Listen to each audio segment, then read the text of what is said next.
I opened my laptop at 2:47 p.m. on a Friday and read 5 sentences that destroyed my life. Your position has been eliminated, effective today. 15 years of building their company, gone in an email from a 28-year-old with an MBA and 0 experience. I was 47 years old, with a mortgage and a daughter in college. They thought I was finished. They were wrong. This is the story of the boomerang that came back so hard it destroyed everything they built and made me CEO of their biggest competitor. But before we see exactly how I pulled off this ultimate act of revenge, if you believe in karma coming back around, hit that subscribe button right now and don't forget to like the video. You won't want to miss how this ends. I still remember my first day at Meridian Solutions like it was yesterday. March 2009. The economy was in shambles. The company had just 12 employees working out of a converted warehouse in suburban Chicago. I was 32 years old, grateful to have any job at all after being laid off during the financial crisis. The office smelled like fresh paint and ambition. Folding tables served as desks.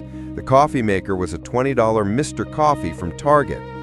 But the founder, Robert Chen, had vision. He gathered us in what would become the conference room, really just a corner with mismatched chairs, and said, "We're going to revolutionize supply chain logistics, and you 12 people, you're going to help me do it." I was hired as a junior operations coordinator. My job was simple: manage client communications, track shipments, solve problems. I made $42,000 a year. It wasn't much, but it was honest work and I was good at it. My cubicle, if you could call it that, was near the window. I could see the parking lot, half empty most days. I'd arrive at 7 a.m., leave at 7 p.m. I didn't mind. My daughter Emma was only 2 years old then. My wife Sarah worked part-time as a nurse. We needed every dollar, but more than that, I needed to prove myself. Robert noticed. By the end of my first year, I'd reduced client complaints by 40%. I'd implemented a new tracking system using free software I learned on YouTube. I stayed late to help warehouse staff during rush periods. I answered emails at midnight. I cared. "Michael," Robert said during my annual review, "you're not just an employee, you're a builder. People like you are why this company will succeed." He gave me a 10% raise and promoted me to operations manager. I was 33 years old, and I felt like I'd won the lottery. The next 5 years were a blur of growth. Meridian exploded. We went from 12 employees to over 200. The warehouse became 3 warehouses. We opened offices in 4 states. Revenue went from $2 million to $80 million annually. And I was right there, building it brick by brick. I hired and trained every single operations employee. I created the standard operating procedures that became company gospel. When we had a catastrophic system failure in 2012, I worked 72 hours straight to fix it, sleeping under my desk, surviving on vending machine coffee and determination. We didn't lose a single client. Robert made me Senior Director of Operations in 2013. I was 36 years old, earning $95,000 a year with good benefits. Sarah had gone back to school to become an RN. Emma was thriving in elementary school. We bought our first house, a modest 3-bedroom in a good school district. Nothing fancy, but it was ours. The office changed too. We moved to a sleek downtown building with a real lobby, expensive furniture, a cafeteria. My office had a door and a window. I hung Emma's drawings on the wall behind my desk. But I never forgot where we came from. Every new hire got the same speech from me. This company was built by people who cared more than they had to. That's the culture here. We don't just work for paychecks, we work for excellence. People respected that. My team was the most efficient in the company. We had the lowest turnover rate. When other departments struggled, they came to us for help. I mentored dozens of young professionals. Some of them are VPs at other companies now. They still call me for advice. Robert relied on me completely. "Michael, you're my right hand. he told me in 2014. "When I think about succession planning, your name is at the top of the list." I believed him. By 2016, Meridian Solutions was an industry leader. We'd been featured in trade publications. Robert did TED Talks. The board was considering an IPO. I was 39, now Vice President of Operations, earning $135,000 plus bonuses. We'd paid off Sarah's student loans. Emma was in middle school, already talking about college. Life was stable, predictable, good. I knew every client by name. I could walk through the warehouse and tell you the status of any shipment. When we landed our biggest contract, a $15 million deal with a Fortune 500 company, I personally oversaw the implementation. It went flawlessly. Robert threw a company party to celebrate. He raised his glass and said, "This deal happened because of our operations team, specifically because of Michael Harrison's leadership. This man is the backbone of everything we do." Everyone applauded. I felt proud. I felt secure. I had no idea the boomerang was already being carved. Robert announced his semi-retirement in January 2019. He was 58, wealthy, and ready to step back. The board hired a new CEO to take the company to the next level. His name was Derek Ashton, 35 years old, Harvard MBA, previously worked for a tech startup that got acquired for $200 million. He wore expensive suits, quoted business books, and used words like synergy and optimization in every sentence. I tried to be optimistic. New leadership could mean new opportunities. Derek's first week, he scheduled one-on-one meetings with all the executives. Mine was on a Friday afternoon. His office, Robert's old office, which still smelled like Robert's coffee, had been redecorated.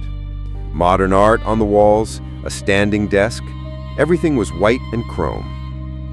"Michael," he said, not standing when I entered. He was scrolling through his laptop. "Have a seat." I sat. "I've been reviewing our operation structure," he continued, still not looking at me. "I see you've been here for 5 years?" "Actually, it'll be 11 years this March," I said, smiling. "Since the beginning, basically." "Right." He finally looked at me. His eyes were cold, analytical. "Here's the thing, Michael. The company Robert built was great for a startup phase, but we're not a startup anymore. We need sophisticated, data-driven operations. Have you taken any courses in predictive analytics, artificial intelligence, machine learning?" "Well, I've attended some webinars on—" "I need someone who doesn't just attend webinars. I need someone who can take us into the future." He leaned back in his chair. "But don't worry, you've got institutional knowledge. That's valuable. For now." For now. Those two words hung in the air like a threat. "I'll be bringing in some consultants to evaluate our efficiency," Derek said. "Just cooperate with them and we'll be fine. That's all." I was dismissed. Walking back to my office, my stomach churned. Something felt wrong. In March 2019, Derek hired his Chief Strategy Officer, a newly created position. Her name was Madison Pierce, 28 years old, Stanford MBA. She'd worked for Derek's previous company for 2 years as an analyst. Madison had blonde hair, always pulled back in a severe bun, designer pantsuits, and an air of superiority that preceded her like expensive perfume. She smiled often, but never with her eyes. "I'm here to streamline operations," she announced at her first all-hands meeting. "We're going to eliminate redundancies, optimize workflows, and increase margins by 15% in the next fiscal year." She looked directly at me when she said, "Eliminate redundancies." Over the next few months, Madison embedded herself into operations. She attended my team meetings. She requested access to all my files and procedures. She interviewed my staff, asking pointed questions about my leadership style. "She's doing your job," my friend Carlos from IT told me over lunch one day. "She's literally learning everything you do." "I'm training her," I said, trying to convince myself. "Derek wants alignment between strategy and operations. It makes sense." Carlos shook his head. Mike, wake up. They're replacing you. I've been here 15 years, Carlos. Robert promised. Robert's gone, man. Derek doesn't care about promises. I wanted to argue, but deep down, I knew Carlos was right. The changes started small. Madison began sending suggestions for how to improve my processes. They were thinly veiled criticisms. Have you considered using this software instead? This approach seems outdated. I'm surprised you're still doing it this way. Then she started attending my client meetings. At first, she just listened. Then she started contributing. Then she started correcting me. In one meeting with our biggest client, I was explaining a shipping delay, a minor issue, easily fixed. Madison interrupted. What Michael means is that our legacy systems caused an oversight, but we're implementing new AI-driven solutions that will prevent this going forward. The client looked confused. We didn't have AI-driven solutions. I'd handled this client for 8 years. They trusted me, not buzzwords. After the meeting, I pulled Madison aside. Please don't undermine me in front of clients, I said, keeping my voice calm. Undermine you? She tilted her head. Michael, I was helping you. You need to understand that the way you've been doing things won't work anymore. Derek hired me to modernize operations. That includes how we communicate with clients. I've been managing these relationships for a long time, I know. Maybe too long. Sometimes fresh perspective is valuable. You should be grateful. Grateful. By summer 2019, my authority was evaporating. Madison had convinced Derek to restructure the operations department. 3 of my direct reports now reported to her instead. My project approvals now required her sign-off. My budget was cut by 20%. It's about creating efficiency, Derek explained in a brief email. No meeting, just an email. My team noticed. Some of them came to me privately frustrated. She doesn't know what she's doing, Jennifer said, my best manager. She's making decisions that don't make sense.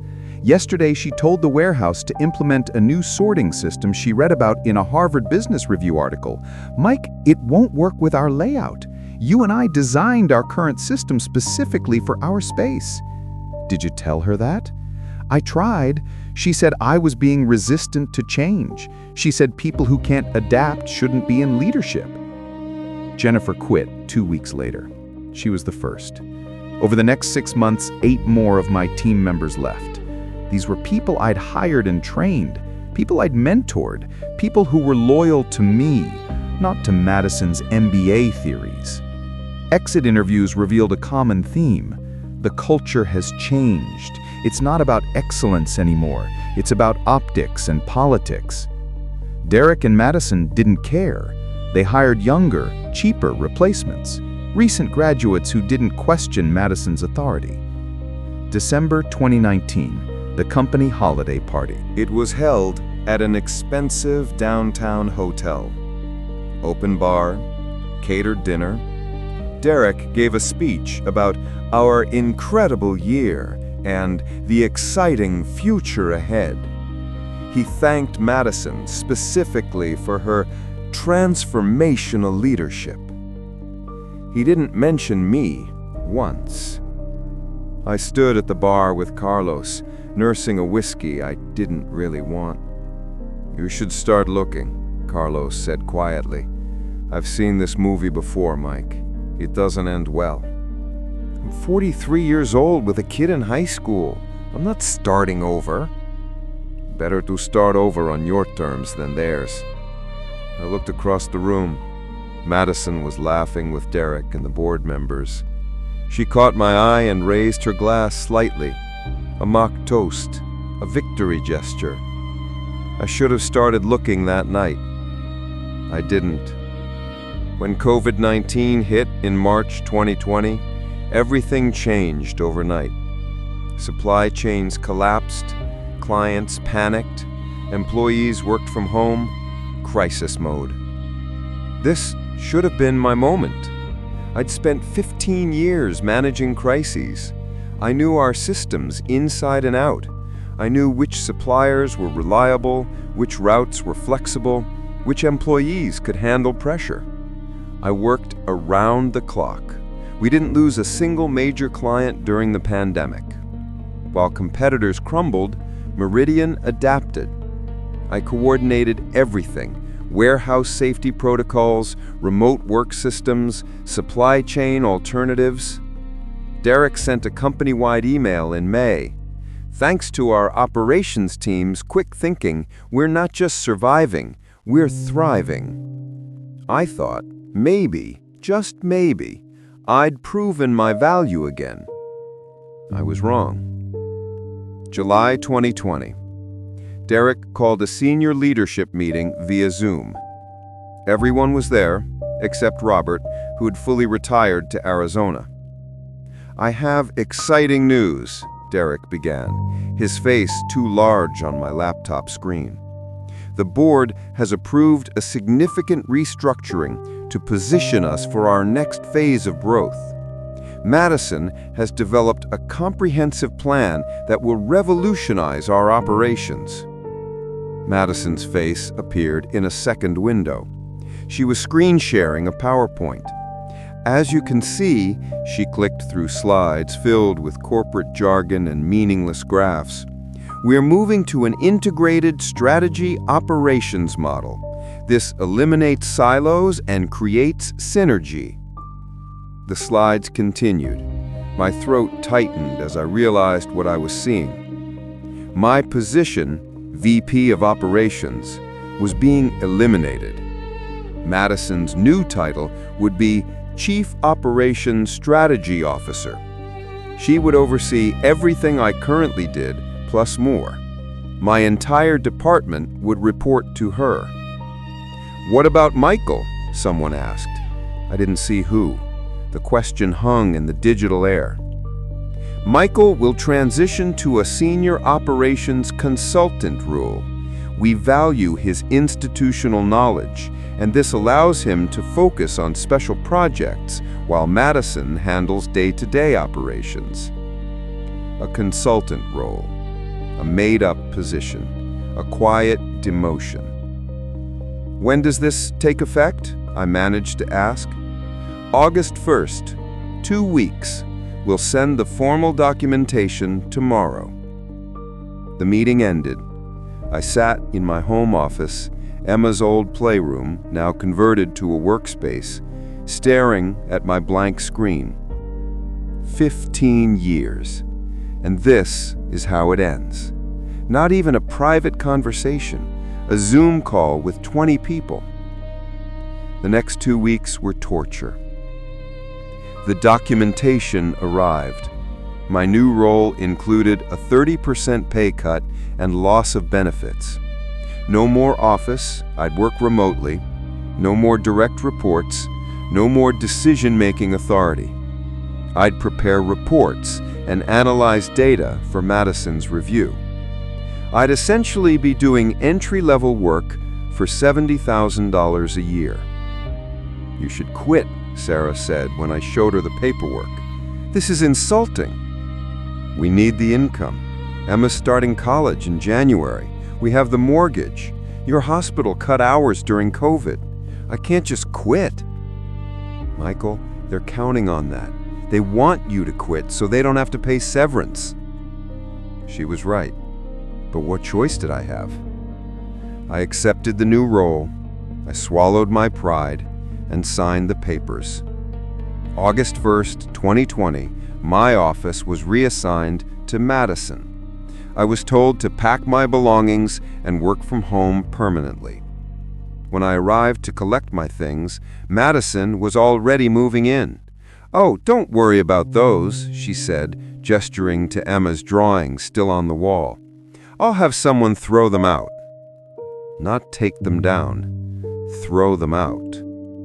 I carefully removed each drawing, rolled them up, and put them in my box of belongings.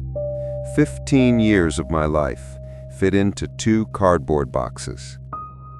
Carlos helped me carry them to my car. "This is bullshit," he muttered. "It is what it is. No, Mike, it's bullshit, and they're going to regret it." I wanted to believe him. The next 6 months were professionally degrading. Madison assigned me tasks that were clearly beneath my experience level. Create a report analyzing Q3 shipping times. Review this vendor contract for compliance issues. Attend this training webinar and summarize the key points. She rejected my work constantly. Reports I'd spent days on came back with condescending notes. "This doesn't align with our new strategic vision. Redo. Too detailed. I need executive summaries. This approach seems outdated." She scheduled weekly check-in calls where she lectured me about adapting to change and learning new methodologies. She was 28 years old with 3 years of real-world experience, teaching me, 15 years in operations, how to do my job. My former team members stopped including me in meetings. Some avoided me entirely, probably on Madison's orders. Others sent sympathetic looks, but said nothing. I worked from Emma's old playroom, surrounded by faded Disney princess wallpaper, listening to Madison talk down to me through a laptop speaker. Sarah found me crying one night in November. I hadn't cried since my father's funeral. "I'm 47 years old and I'm a joke. Everything I built is gone. They're erasing me." "Then leave," she said. "I'll pick up extra shifts. Emma can take student loans. We'll figure it out." "I can't, not yet. Emma's college payments start in January. I just need to hold on a little longer, find something else, then I'll go." I started applying for jobs, director roles, manager roles, even lateral moves. I applied to 73 jobs between August and January. I got 6 interviews. 4 of them ended when they asked me why I left my VP position. Restructuring sounded like a euphemism for I was bad at my job. 2 offered me positions at salaries below what I was currently making. The market was brutal. COVID had frozen hiring. My age worked against me. Companies wanted young, cheap talent with trendy skills, not experienced professionals with proven track records. I was stuck. February 12th, 2021, a Friday. I remember because Emma had just finished her first semester of college. She'd done well, 3.7 GPA. We were proud. I was at my makeshift desk, finishing a report Madison had requested. My phone buzzed with an email notification. From Derek Aston, subject, organizational update. Time, 2:47 p.m. I opened it. Dear Michael, as part of our ongoing organizational optimization, we've made the difficult decision to eliminate several consultant positions, including yours. Your last day will be today, February 12th, 2021. You'll receive 2 weeks of severance pay. Please return any company property by end of business today. Your company email will be deactivated at 5 p.m. We appreciate your contributions to Meridian Solutions and wish you well in your future endeavors. Best regards, Derek Aston, CEO. That was it. 15 years. A 5-sentence email. 2 weeks severance. I read it 3 times, my hands shaking. They fired me over email. They didn't even have the dignity to call me. Derek's signature was automated. This wasn't personal to him. I was just a line item in a budget, an obstacle removed. I stood up from my desk. The Disney princess wallpaper seemed to mock me. My laptop, company property, sat open, waiting for my response. I had no response. What could I say? I walked downstairs. Sarah was cooking dinner, listening to a podcast. "Hey, how was your..." She turned around and saw my face. "What happened?" "I'm fired." The word felt foreign in my mouth. fired. Not restructured, not transitioned. Fired. What? When? Today. Just now. Email. She pulled off her headphones, turned off the stove, and hugged me.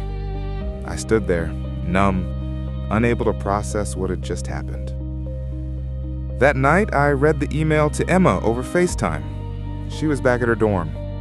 Dad, that's insane. After everything you did for them? Companies don't care about loyalty anymore, sweetie.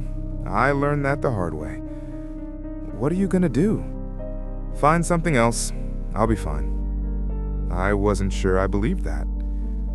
March 2021. I filed for unemployment. 47 years old, college degree, 15 years of executive level experience, and I was checking a government website every week to certify my job search activities. The payments were $450 a week. Our mortgage was $2,100 a month. Emma's college was $8,000 a semester. Sarah was working 60 hours weeks at the hospital, but it wasn't enough. We burned through our savings. The emergency fund we'd built for exactly this situation evaporated in 4 months. I applied to 200 plus jobs. Director roles, manager roles, eventually coordinator roles. I wasn't picky anymore. 17 interviews. 0 offers. You're overqualified. We're looking for someone with more current technical skills. We decided to go with a candidate who's a better cultural fit. That last one was code for younger. My LinkedIn profile, once a source of pride, became a constant reminder of failure. Former colleagues were getting promotions, posting about their successes. I posted nothing. I stopped shaving regularly, stopped working out, spent my days in sweatpants, cycling between job boards and despair. You need to talk to someone, Sarah said in May. This isn't healthy. I'm fine. You're not fine. You barely sleep, you barely eat, you sit in that room for 12 hours a day, accomplishing nothing. She was right, but I couldn't admit it. July 2021. We were 3 months behind on the mortgage. The bank had sent notices. Emma had taken out additional student loans.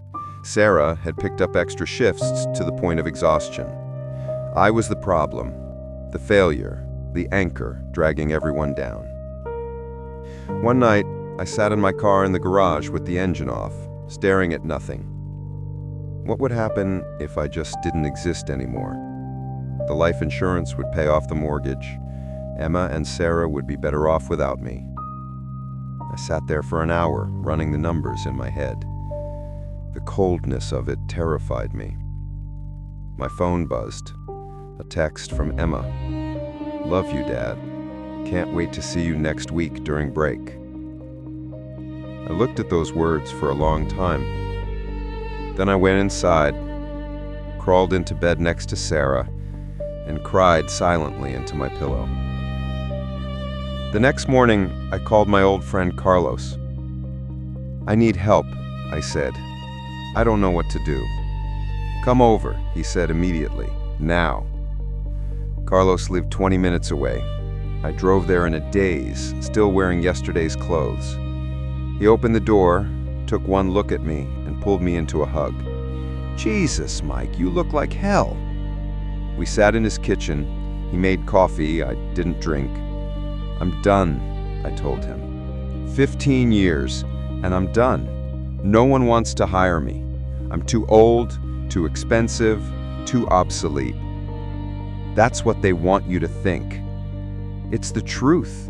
No, it's what Derek and Madison convinced you to believe. Mike, you're one of the best operations minds I've ever worked with. You trained half the managers in this city. You built systems that are still running at Meridian. You're not obsolete. You're just looking in the wrong places. I've applied everywhere. Have you called Richard?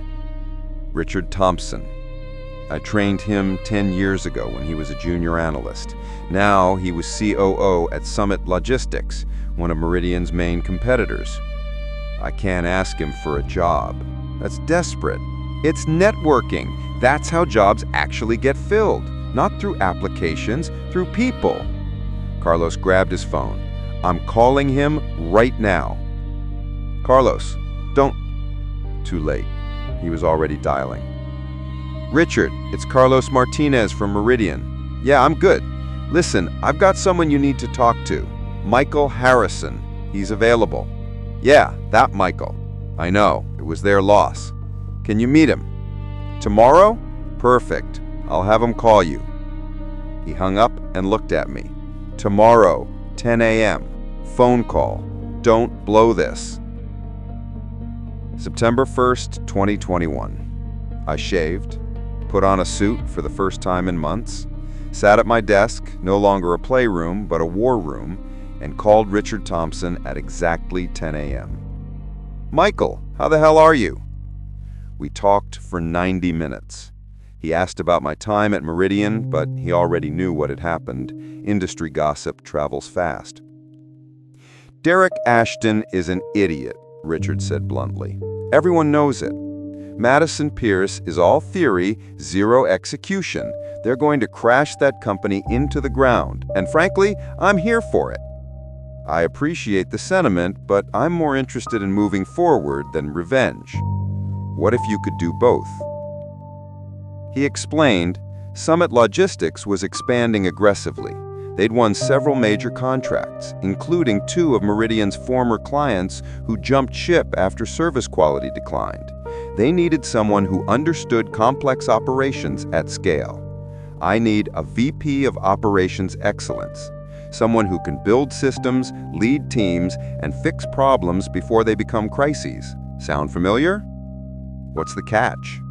No catch. $160,000 base salary, performance bonuses, full benefits, and equity.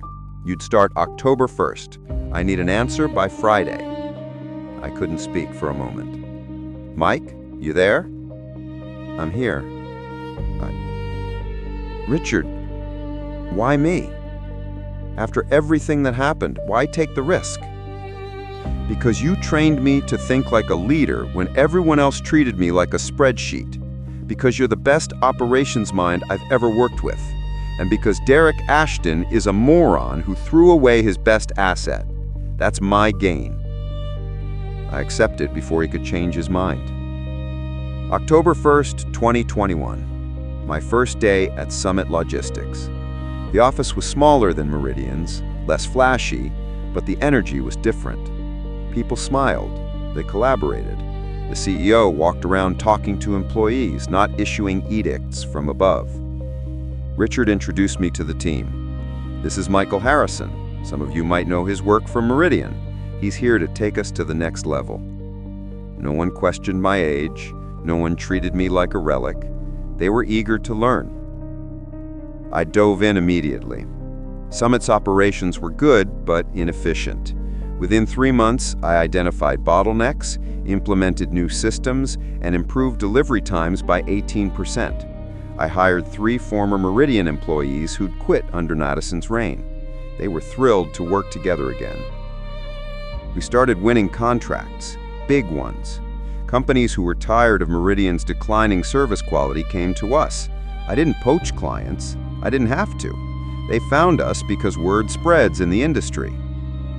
By March 2022, Summit's revenue had increased by 35%. The board gave me a $40,000 bonus and additional equity.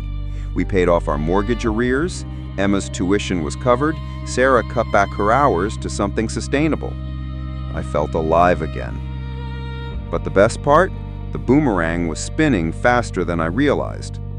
April 2022, I was in a meeting with a potential new client, a manufacturing company doing $500 million in annual revenue. They were currently with Meridian Solutions. Why are you looking to switch? I asked. The procurement director sighed. Honestly, service has gone to hell. Shipments are late, communication is terrible. We've had 3 major screw-ups in the past 6 months. Their operations team seems completely lost. What changed? New leadership. Some woman named Madison Pierce. She's all talk, no results. Everything is strategic initiatives and optimization roadmaps, but nothing actually works. The old VP, a guy named Michael something, he was great. No idea what happened to him. Michael Harrison. Yeah, that's me. You shitting? Well, okay, you're definitely getting this contract. We signed the deal the following week. $15 million annually. Meridian's largest client, now Summit's largest client. I didn't gloat, I just did my job. But I'd be lying if I didn't feel satisfying. April 2022. More clients followed. 4 major accounts left Meridian for Summit. Industry analysts started noticing. A trade publication ran an article, Summit Logistics Surges While Competitors Stumble. It mentioned Meridian's struggles specifically, missed deadlines, quality issues, leadership concerns. I saw it on LinkedIn. Derek had posted a defensive response. Despite competitive challenges, Meridian remains committed to our strategic vision and operational excellence. The comments were brutal. Former employees shared horror stories. Clients complained publicly. Someone leaked that Meridian had lost $40 million in contracts in 6 months. Madison posted nothing. Her profile had gone quiet. Jennifer, my former manager who'd quit in 2019, called me. Mike, you need to hear this. I still have friends there. It's chaos. Madison has no idea how to actually run operations. She implemented all these strategic systems that don't work. The warehouse is a disaster, clients are furious, employees are quitting left and right. How's Derek handling it? He's not. He's blaming Madison for everything. There's a board meeting next week. Rumor is they're cleaning house. I should have felt vindicated. Instead, I felt sad. 15 years of work destroyed by ego and incompetence. July 2022. The industry was small. Word traveled fast. Madison Pierce was fired. Not restructured, not transitioned. Fired. The official statement said she was pursuing other opportunities. The unofficial truth was that the board held an emergency meeting and terminated her immediately after a catastrophic system failure resulted in $3 million in penalties from a government contract. That system? One I'd designed and maintained for 8 years. Madison had replaced it with a modern solution she'd read about. It lasted 4 months before collapsing. I heard through the grapevine that Madison struggled to find another position. Her Stanford MBA didn't help when prospective employers called references and heard about the Meridian debacle. She eventually took a mid-level analyst role at a much smaller company for half her previous salary. The Boomerang had found its first target. August 2022. Derek lasted 6 more weeks after Madison's firing. The board brought in an interim CEO and started damage control. One of their first moves was a comprehensive audit of Derek's tenure. They discovered contracts worth $80 million lost due to operational failures. Employee turnover at 45%, highest in company history. Customer satisfaction scores dropped from 92% to 61%. Multiple lawsuits from clients over breach of contract. A toxic workplace culture that resulted in 3 HR complaints per month on average. The board issued a statement. Derek Ashton is no longer with Meridian Solutions, effective immediately. We are committed to rebuilding trust with our clients and employees. Derek's Harvard MBA and tech startup credentials didn't save him. Word spread quickly in executive circles. He was toxic, a resume stain. Companies avoided him. I heard from a mutual contact that Derek tried to land another CEO position for months. Nothing materialized. He eventually took a strategic advisor role, basically a consultant position with no real authority, at a struggling startup. His salary was reportedly a third of what he'd made at Meridian. The Boomerang had claimed its second target. September 2022. I was in my office at Summit, a real office with windows overlooking the Chicago River, when my phone rang. Unknown number. Michael Harrison? Michael, this is Patricia Caldwell. I'm on the board at Meridian Solutions. I sat up straighter. Patricia had been there since Robert's days. I'd always respected her. Hello, Patricia. How are you? Honestly, dealing with a disaster. I'll cut to the chase. We made terrible mistakes. Derek was the wrong choice. Madison was worse. We lost sight of what made this company work. We need help. I appreciate you reaching out, but we want to offer you the CEO position. Silence. Complete silence. Michael, did I lose you? I'm here. Patricia, that's unexpected. It shouldn't be. You built the operational foundation of this company. You trained most of the talent we stupidly let walk out the door. You know every system, every client, every challenge. We need someone who can rebuild trust and fix what Derek broke. We're prepared to offer $280,000 base salary, full equity package, performance bonuses, and complete operational control. You'd have the authority to hire whoever you want, implement whatever systems you want. The board will stay out of your way. It was tempting. God, it was tempting. I need to think about it.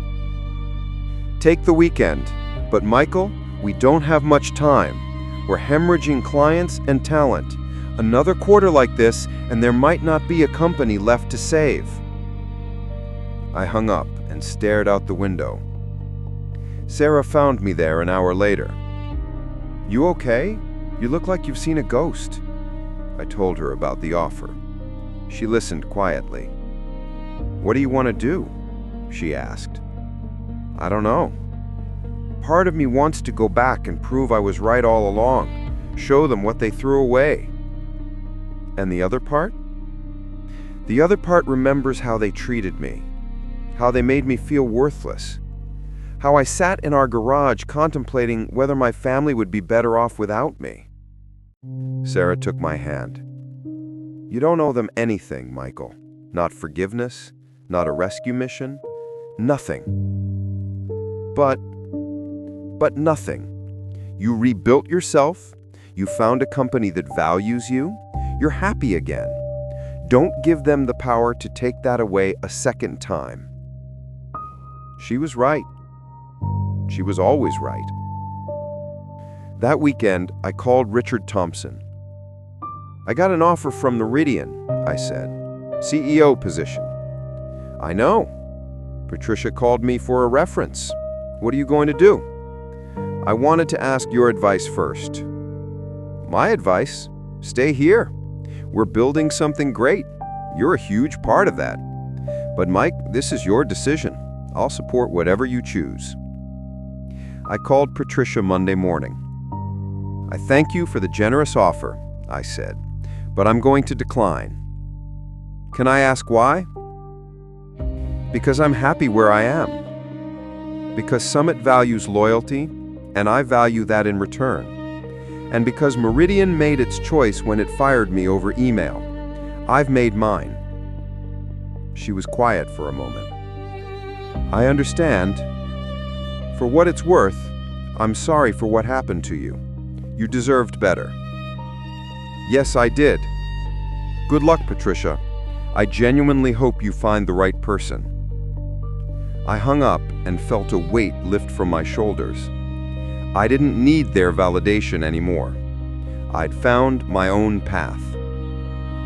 Meridian never recovered. They hired a new CEO, a respectable choice, but the damage was done. More clients left, more talent followed. The company that once had 200+ employees shrank to fewer than 50. In March 2023, a private equity firm acquired Meridian for a fraction of its peak valuation. The new owners gutted what remained, absorbed the profitable contracts, and shut down most operations.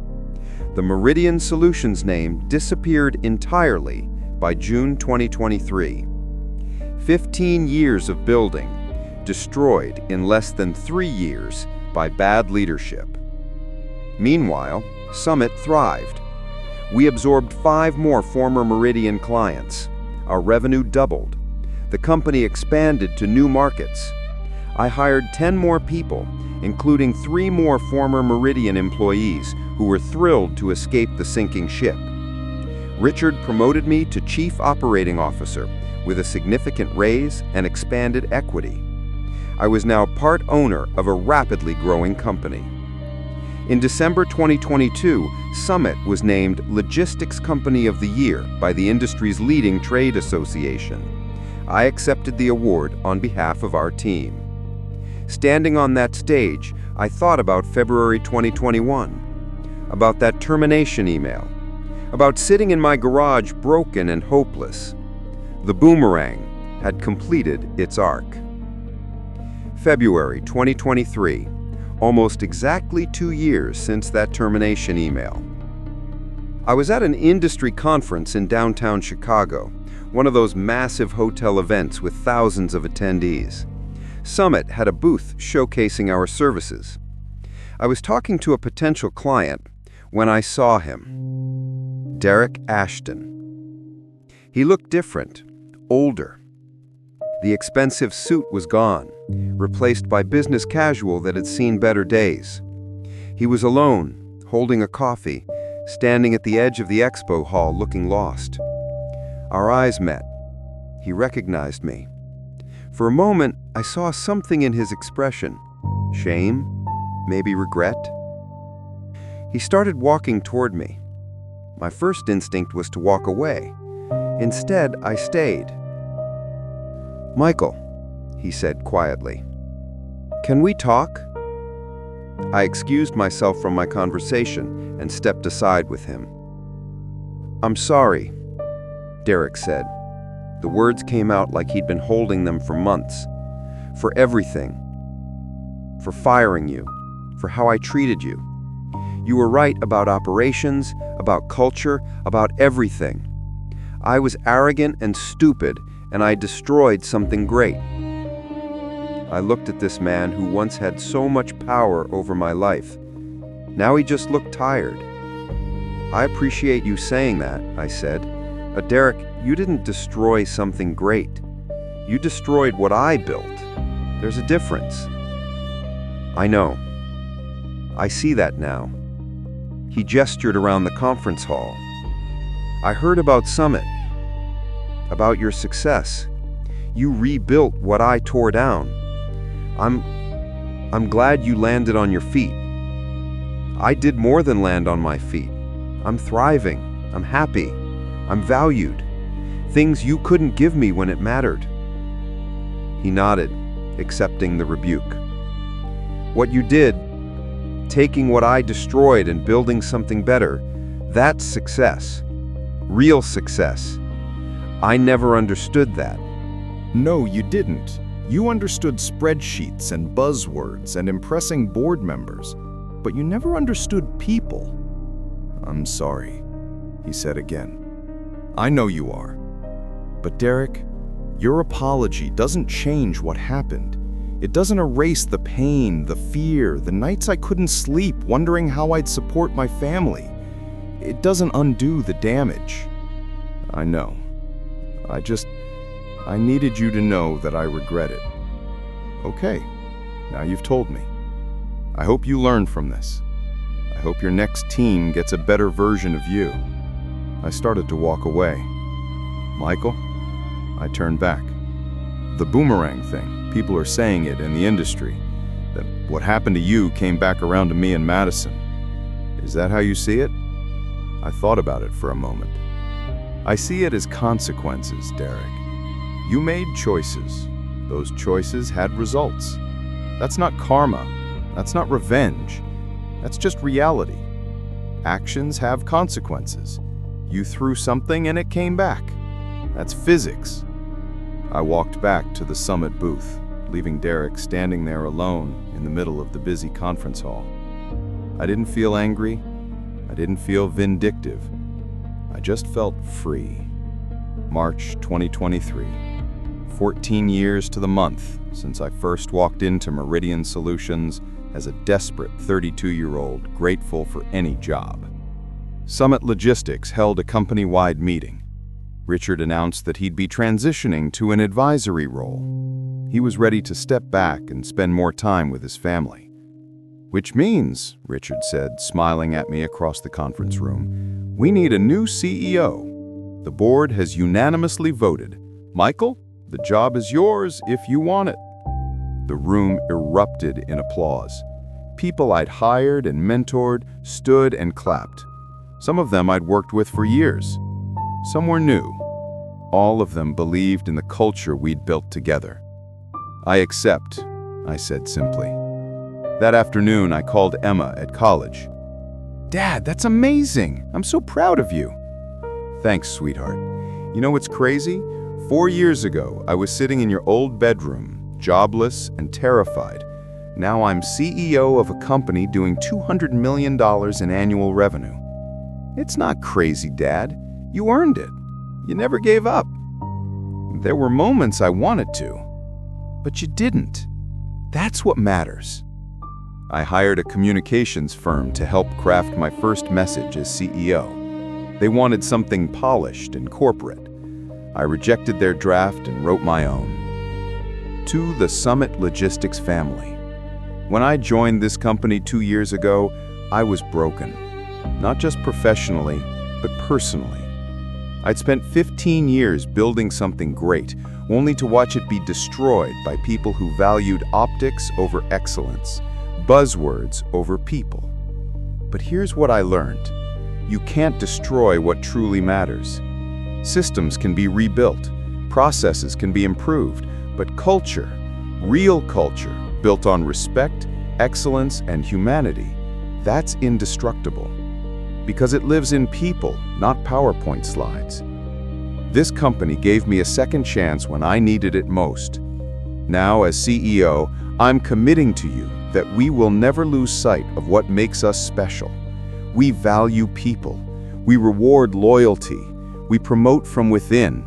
We celebrate success and learn from failure together. To everyone who's ever felt undervalued, overlooked, or discarded, you belong here. Your experience matters. Your expertise is an asset, not a liability. We're building something that will outlast all of us, not because of strategic initiatives or optimization roadmaps, but because we treat each other with dignity. Thank you for believing in me. I promise to earn that belief every single day. Michael Harrison, CEO. The message went viral on LinkedIn. It was shared thousands of times. My inbox flooded with messages from people who'd experienced similar betrayals, similar comebacks. One message stood out. It was from Robert Chen, the founder of Meridian. Michael, I heard about your new role. Congratulations. You deserved this years ago. I'm sorry I wasn't there to protect what we built together, but I'm proud of what you've accomplished. You proved that good people can't be kept down. Robert Chen. I replied simply, thank you. I hope you're enjoying retirement. Today, I'm 49 years old, CEO of Summit Logistics, a company now worth over $300 million with 400+ employees across 6 states. Emma graduated college debt-free thanks to scholarships and our financial recovery. She's working in nonprofit management, making a difference. Sarah cut back to part-time nursing and is pursuing her master's degree, something she'd always wanted to do but never had the time or money for. We paid off our house, took a real vacation, 2 weeks in Italy, something we dreamed about for years. My office overlooks Lake Michigan. On the wall behind my desk, I have Emma's drawings from my old Meridian office. They're framed now, a reminder of where I came from. Sometimes, late at night when the office is quiet, I think about that February afternoon in 2021. The termination email, the numbness, the despair. I think about Derek and Madison, both of whom have largely disappeared from the industry.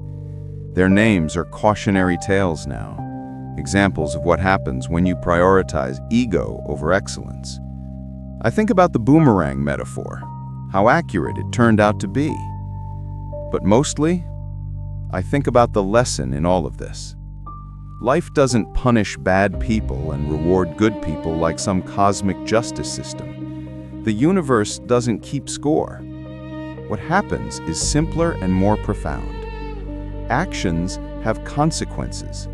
How you treat people matters. Not because of karma, not because of revenge. That's just reality. Actions have consequences. You threw something and it came back. That's physics. I didn't get revenge. I got better. I rebuilt. I focused on being excellent at what I do and treating people with dignity. The boomerang was just the natural result of two different approaches to leadership and life. They threw away their futures with their own hands. I caught mine and built it into something stronger. Last week, I got a LinkedIn message from a young professional I don't know. Mr. Harrison, I just got laid off after 5 years at my company. I'm 32, scared, and don't know what to do. I saw your post from when you became CEO. Can you give me any advice? I replied, first, breathe. This feels like the end, but it's not. It's a redirect. Second, your value isn't determined by people who don't value you. You are not your job title. Third, this is going to hurt for a while. Let it hurt. Feel it. Then get back up. Fourth, build something better. Not to prove them wrong, but to prove yourself right. The boomerang always comes back, but you have to throw it first. So throw your best effort, your integrity, your excellence out into the world. It will return to you.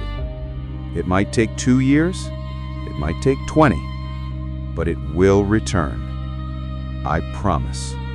Michael. They said loyalty doesn't matter anymore, that experience is a liability, that you're only as valuable as your last quarter's performance. They were wrong. I spent 15 years building something great. They destroyed it in 3. But destruction is easy. Building, real building, that takes something they'll never have. Patience, integrity, and the understanding that people are not disposable. Derek Ashton and Madison Pierce threw away their careers with their own arrogance. The boomerang I threw was simply excellence, loyalty, and humanity. It came back to me exactly as I sent it out. Because that's how boomerangs work. That's how life works. What you throw into the world, kindness or cruelty, excellence or ego, humanity or callousness, it all comes back eventually. The universe doesn't keep score, but people do. And in the end, your reputation is the only boomerang that really matters. The end.